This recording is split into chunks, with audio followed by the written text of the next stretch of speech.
This time on Behind the Scenes. Making documentaries with a cell phone? Oh yes you can.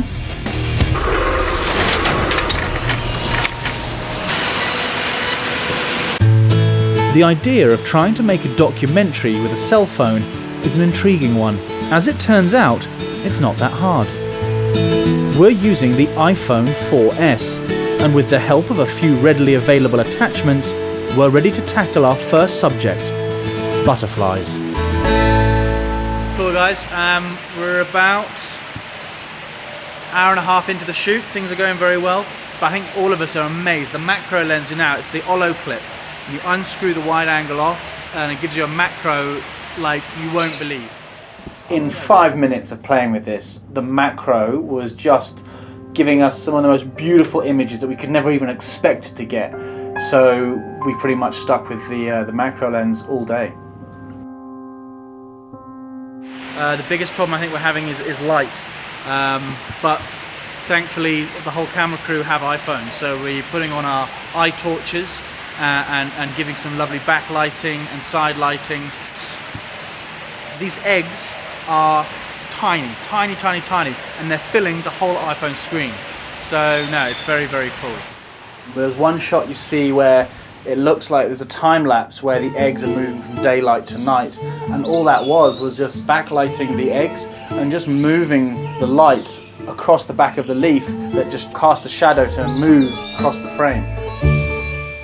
The aperture and the focal point were big issues with the phone, and especially when you're trying to do documentary filming with the iPhone, is you'd have to find what you wanted to shoot and then you had to lock the focal point, because if you tried to do a track in or you tried to zoom in or anything like that, the iPhone would constantly try and find focus and then would either pan away or tilt away and then move back into the shot and hold our lighting steady.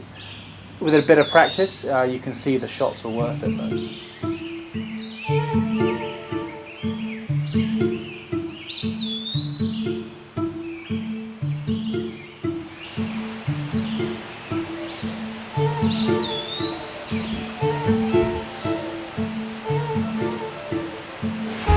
So far so good, huh? By far the best and most reliable app that we used for all of this iPhone films was an app called Almost DSLR.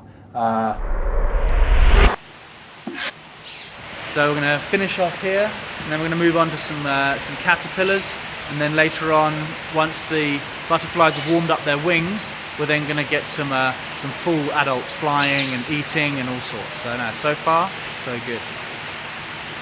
Well, we've got a massive jib here. We all kind of set up the world's smallest camera.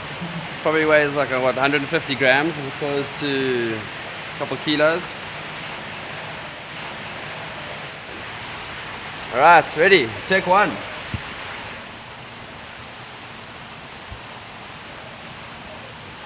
Kind of overcompensated. We've got a massive base plate, which is actually bigger than the camera. And we're just going to try and get some nice smooth pans and shots over here. This is fucking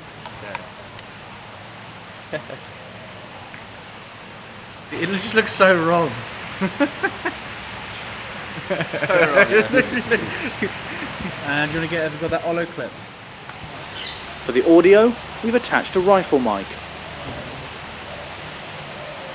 I'm actually blown away, like the macro. It's a whole little butterfly's head, which is maybe 3 mils long. It's just making it full frame. And you can see the proboscis on the wings, and now we put a little wide on. You have to get pretty close, maybe only 2-3 centimeters away, but it's just amazing the image that this little camera and this little lens is producing.